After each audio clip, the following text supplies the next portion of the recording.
We're going to get competitive today. Starting with Brawlhalla, which basically is unabashedly just a 4-player beat the crap out of each other type game.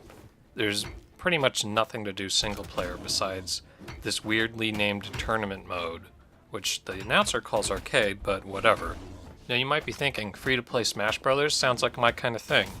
Well, I don't know, it doesn't really rub me the right way. There's no block button, and you can walk through dudes, and a lot of the weapons have really weirdly precise hitboxes, which makes pretty much all of them feel very unwieldy, and all the characters don't really have their own individual movesets. They all seem to be just a couple stats and 2 different types of weapons, which you pick up from the item drops.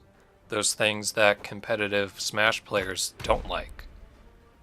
And of course they decided to make them randomize between the 2, so you might get the crap one that you don't like to use. And then there's the whole, it's really hard to keep track of what's going on because the camera does not care about anyone, even if you're playing by yourself, so you'll constantly lose track of yourself like I do. And then you have to go into options to turn on player locators, and they're white? Why is it white? I go and play a match against a white background. I'm like, can you see this? Are you kidding me? Then you can climb walls, which kind of defeats the purpose of the whole knock them off the edge type combat system. More on that note, they use the Smash Brothers things where the more damage they've taken, the more they fly. But it's very, very difficult to tell who's taken what damage because it's pretty much all reduced to just a color that's very difficult to see unless you look at these really, really small icons in the top right. And yes, every time I look at them, I do lose where I am. I don't know. It can feel fine punching people, but that's about it. Maybe the once. Because it didn't really seem like they had that much left to offer after a couple rounds. At least the game doesn't seem to be pay to win. We also have Gwent, which was that mini game in that one game that was so good that it was better than that other game that's apparently so good, but I never really bothered playing because I find that the aesthetics are a bit too normal, medieval. I mean, yeah, there's boobs, but you don't get to date Siri, and she's the one that I would date, but that's a whole nother issue.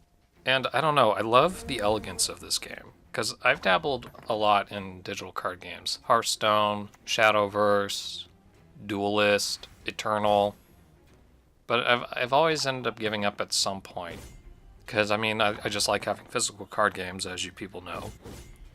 Now, other digital card games, I always like kind of just turn my brain off half the time, because really I only have to look at my current hand each turn.